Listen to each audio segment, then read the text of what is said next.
Good evening আমার ইউটিউবের বন্ধুরা। তো তোমরা কেমন আছো? এটা হচ্ছে food and fun with Riya, এই চ্যানেলে তোমাদেরকে স্বাগত। এখন প্রায় বাজতে চললো 7টা, বলতে পারো প্রায় 6টার দিকে ঘুমটা ভেঙেছিল। তো একটু রেস্ট নিচ্ছিলাম, যেহেতু এখন আমার রেস্টের প্রয়োজনীয়তা আছে শরীরে। ডাক্তারবাবু বলে দিয়েছে প্রচণ্ড যে এখন একটু রেস্টে থাকতে হবে, তো একটু বেশি বেশি করে রেস্ট নিই। তো না হলে 6টায় আমি উঠি না, 5টার দিকে উঠে পড়ি ঘুম থেকে বিকেলবেলা। তো আগে যখন ক্লাস থাকতো তখনও 5টার দিকেই উঠে পড়তাম। তো উঠে নিজেকে একটু ফ্রেশ করে নিলাম, স্নান টান করে চুল টুল বেঁধে চলো নিজেকে ফ্রেশ করে এবার আমি যাব একটু ঠাকুর ঘরে। চলো তোমাদেরকে আজকে আমি আমার ঠাকুরের প্রণাম মন্ত্র, ঠাকুরের বন্দনা এগুলো একটু শোনাবো। আজকেই শোনাবো, কারণ আমি রোজই করি, কিন্তু আজকেই তোমাদেরকে শোনাবো। রোজ কেউ শোনায় না, ঠাকুর আমার অন্তরে, সবার অন্তরে আছে। চলো আমাদেরকে প্রথমেই একটা কথা বলে দিই যে আমি কিন্তু প্রত্যেক দিন, আবারও বলছি, আমি প্রত্যেক দিন সন্ধেবেলা অন্তত মিনিট 10 ঠাকুরের নাম করি। এরকম সন্ধে দেওয়ার পর কিন্তু কোনোদিনও আমি আমার ব্লগে দেখাইনি। আজকে হঠাৎ খুব মনটা ইচ্ছা হলো যে এত রাজনীতি, মানে এত দুনিয়াটাতে এত সব কিছুতে ভরে গেছে, মানে দুনিয়াটাতে এত খারাপ হচ্ছে, এত বাজে জিনিস হচ্ছে দুনিয়াটা। আমরা যে স্টেটে বাস করছি সেখানে বাসযোগ্য নেই, তো সেখানে একটু ঠাকুরের নাম করলে যদি সবারই মনে শান্তি পায়, বা যারা যারা আমার ইউটিউবের ভিডিও দেখো তারাও যদি একটু শান্তি পাও, তাই জন্যই আমার এই ঠাকুরের নামটা তোমাদেরকে শোনাচ্ছি। না হলে প্রত্যেক দিনই আমি ঠাকুরের নাম করি সন্ধেবেলা, আমি কাউকে ভিডিও করে শোনাই না। এটাই আমার উদ্দেশ্য, যে আমাদের যেই রাজ্যটা যেখানে আমি বাস করছি, যে শহরটায় আমরা বাস করছি, সেই শহরটা গোটা রাজ্য পুরো এখন প্রত্যেকটা মানুষের মন প্রচণ্ড ভারাক্রান্ত। তাদের মধ্যে যারা আমার ভিডিও দেখো তাদের জন্য আমি এই গানটা করছি, তোমাদেরকে শুধু ভিডিও করে। না হলে আমি ঠাকুরের গান করার সময় কখনোই ভিডিও করি না।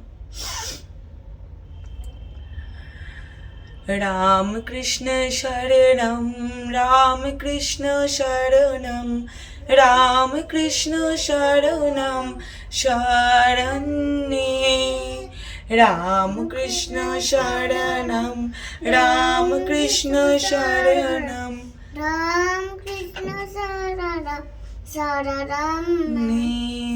প্রভু কৃপা হি কেবলম, কৃপা হি কেবলম, কৃপা হি কেবলম শরণ্যে, রাম কৃষ্ণ শরণম, রাম কৃষ্ণ শরণম, রাম কৃষ্ণ শরণম শরণাগতহম, শরণাগতহম, শরণাগতহম শরণ্যে, শরণাগতহম, শরণাগতহম, শরণাগতহম শরণ্যে, রাম কৃষ্ণ শরণম, রাম কৃষ্ণ শরণম, রাম কৃষ্ণ শরণম শরণ্যে।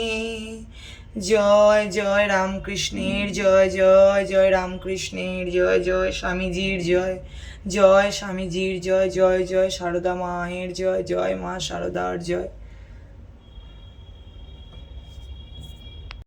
সবাই দেখো আজকে আমার ছেলে রাখি পড়েছে তার মাম্মামের থেকে। মাম্মাম কি সুন্দর রাখিটা এনে দিয়েছে, দারুণ সুন্দর দেখতে রাখিটা। আর এইটা হচ্ছে ওর গিফট, সেটা হচ্ছে ম্যাঙ্গো জুস। এই দুটো হচ্ছে গিফট। তুমি খুশি? তুমি মাম্মামকে কি গিফট দিয়েছো? কিছু না, তুমি গিফট নিয়েছো আর রাখি পড়েছো, তাই তো? আর তুমি কিছু দাওনি?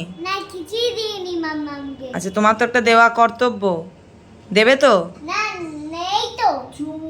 আচ্ছা, তুমি তাহলে একটু আদর করে দিও, ঠিক আছে?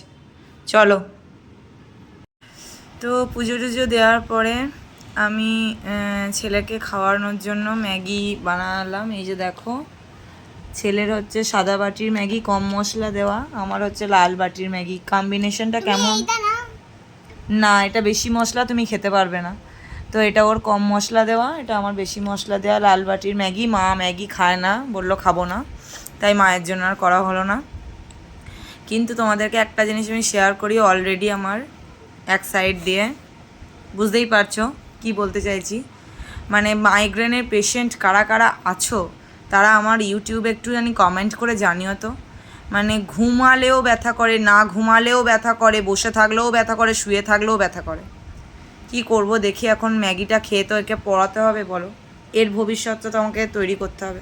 চলো, এই যে লাল বাটির ম্যাগি খেয়ে নিয়ে পড়াই, টাটা। তোমাদের সঙ্গে আবার কালকে কথা বলবো।